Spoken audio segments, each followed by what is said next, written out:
The world is not the creation of God, it is the manifestation of God என்று சொல்லும். இந்த உலகம் என்பது கடவுளின் படைப்பல்ல, இந்த உலகம் என்பது இறைவனின் வெளிப்பாடு. கடவுள் தான் இப்படி இந்த உலகமாக மாறி இருக்கிறார், எல்லாவுமாக உருமாகி இருக்கிறார். இங்கே படைப்பு வேறு படைத்தவன் வேறு என்று பார்க்க முடியாது. It is not like the painter and painting, it is like the dance and dancer.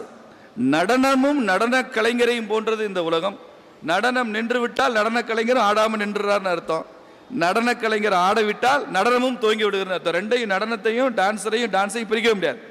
அப்படி என்னையும் கடவுளையும் பிரிக்க முடியாது என்றும் போது இதை நாம் செய்வது மிக சுலபமான ஒரு விஷயம். இறைவனோடு இறைவனாக ஐக்கியமாக எப்போதும் இருக்க வேண்டும் என்பதை இந்து ஆன்மீகம் முதல் கடமையாக சொல்கிறது. அதற்கு பெயர் பிரம்ம யஞ்ஞம் என்று பெயர், அல்லது தேவ யஞ்ஞம் என்று பெயர். ரெண்டாவது விஷயம் ரிஷி யஞ்ஞம் என்று சொல்கிறார்கள். நாம் வாழ்க்கையில் நல்வழி செலுத்துவதற்காக நமது முன்னோர்கள் நிறைய நூல்களை விட்டு சென்றிருக்கிறார்கள். அது பகவத்கீதையாக இருந்தாலும், பைபிளாக இருந்தாலும், திருக்குறானாக இருந்தாலும், ராமாயணமோ மகாபாரதமோ தேவாரம் திருவாசகமோ 4000 திவ்ய பிரபந்தமோ இது போன்ற ஆன்மீக நூல்களை விட்டு சென்றிருக்கிறார்கள் நமது முன்னோர்கள். இவற்றையெல்லாம் வாசிப்பது என்பதுதான் ரிஷிகளுக்கு நாம் செய்கிற கடமை. ரிஷிகள் நமது முன்னோர்களுக்கு செய்கிற கடமை. நீங்கள் வள்ளலாருடைய திருவருட்பா வாசிக்கும் போது, அதை மனப்பாடம் செய்யும் போது, அதை பக்தியோடு முற்றோதல் செய்யும் போது, வள்ளலாருக்கு நான் செய்ய வேண்டிய கடமையை நான் செய்து விட்டேன் என்று பொருள்.